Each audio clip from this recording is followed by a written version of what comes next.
Jason Smith. I have it's 2:01. I know we're live for our viewing audience on cable channel 3, FaceTime, and the city's website. So I'll turn it over to you to start the Recovery Task Force meeting. All right, thanks, Dennis. Welcome everyone to our Recovery Task Force meeting. I'm Jason Smith. Unfortunately for you, I am starting the meeting as my esteemed co-chair has a previous engagement, Bob Koppel, and will at least miss the first part, if not all the meeting, depending upon how long the meeting goes. So you're stuck with me at least for a little bit, and but hopefully we'll get through and have a lot of exciting things to talk about. So since our last meeting in April, we've seen more activities taking place now that most of the restrictions have been lifted. On the medical front, we've seen some ups and downs over the past month, but things are presently still manageable. Clearly, the focus is getting more people vaccinated, which we'll talk about in a little bit. So since our last meeting, Raleigh County rescinded their mask mandate outside of the city of Manhattan, and the city's order is set to expire at 11:59 on Sunday evening. Given the current manageable state of affairs and the flow of federal funding support, we look forward to having a conversation with everyone about the need for the task force to continue to meet, which we'll do later on. In the meantime, we look forward to a robust meeting. So we will get started with everybody's favorite moment of the task force meetings, the Dennis Marstall roll call. Oh yes, you can give a cheerful spring or summer hello and howdy and however you want to be acknowledged. We'll go down the list here. We got Jason. Carla Hagemeister. I'm here, fresh back from a nice lunch on a patio downtown. Oh, all right. You're making a Gina Scroggs' ears happy. Let's do Lisa Sisley. I am here. All right, Alice Masmini. Linda Cook. I'm here. Great. Dennis Butler. Good afternoon. And Mike Dodson. How about Dennis Cook? Gina Scroggs? Here.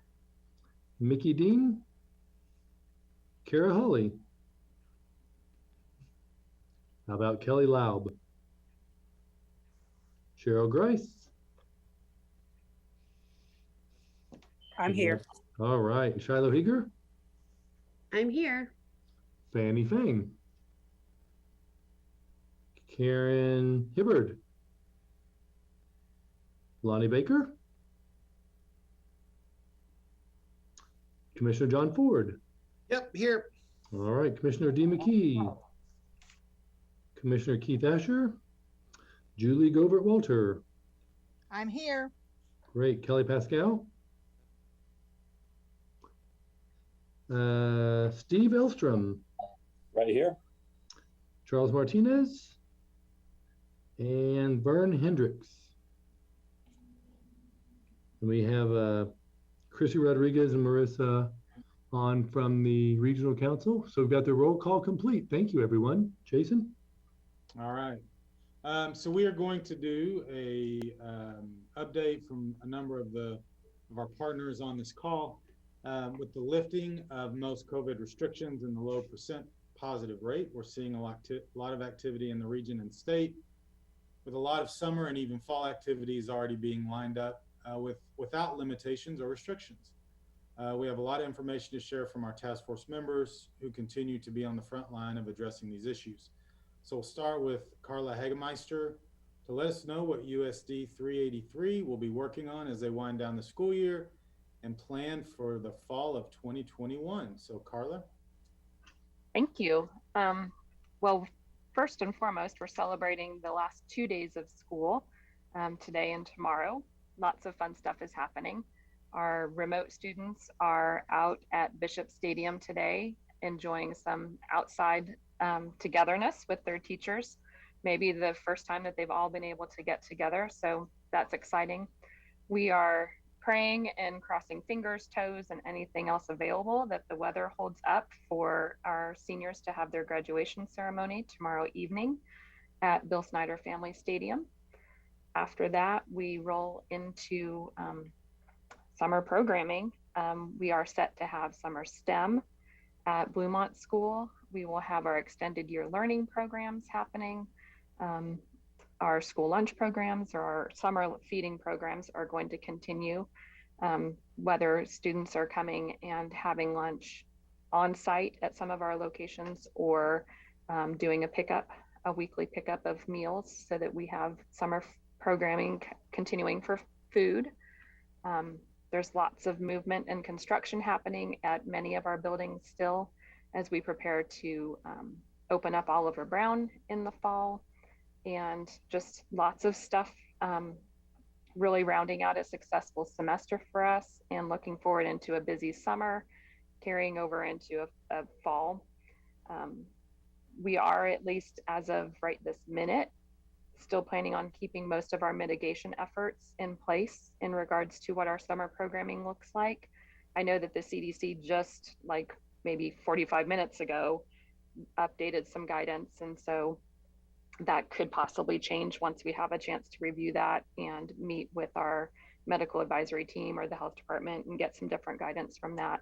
But what we've been doing has been successful. We've had I would really say we've had a successful semester of school in person and returning to many of our normal activities, and hopefully continue on that path forward into doing more of our normal stuff and having it look more like what folks are accustomed to, and just celebrating that. So it's an exciting week for us.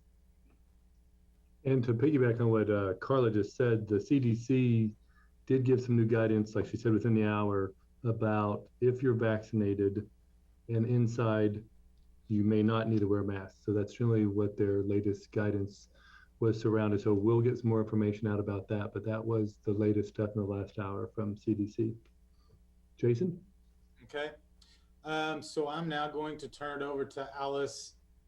Alice, pronounce your last name for me. I don't want to mess it up. Massimi. Massimi. Okay. Yes. Alice, Sorry, I was having some technical issues, so we're good, right? Okay. So with Raleigh County Health Department to give us the latest on positive cases and other data she may have to share, plus touch on vaccine distribution schedule and have a group discussion about how we can encourage more people in our community to get vaccinated. So Alice.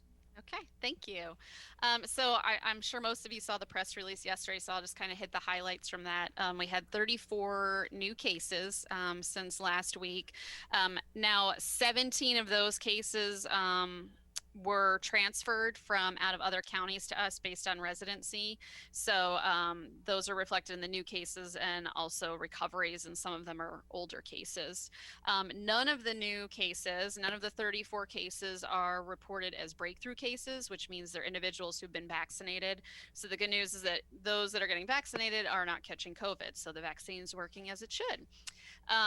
Ascension Via Christi has no COVID positive patients in the hospital, which is great news.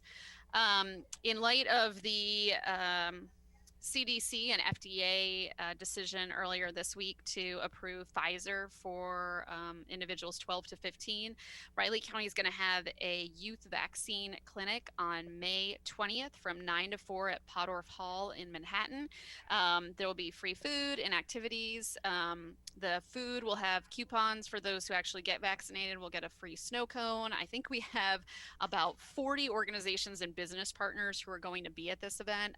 So it's a real opportunity, not just for us to vaccinate people, but also to let the community know about resources throughout the county for families. So we have people from the health department all